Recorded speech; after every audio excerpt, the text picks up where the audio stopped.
سلام، خسته نباشید. شما هم خسته نباشید.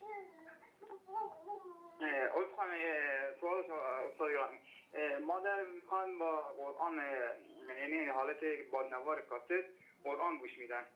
خواستم بپرسم که مشکلی نداره که با شدن همونجوری خط بزنن از رو نوار کاست؟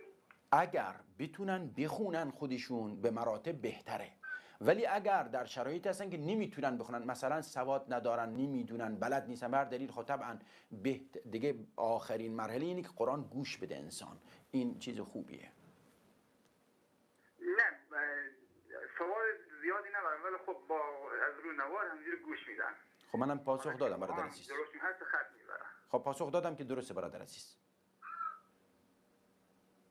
ممنون. خواهش میگم، خدا نگهدار شما.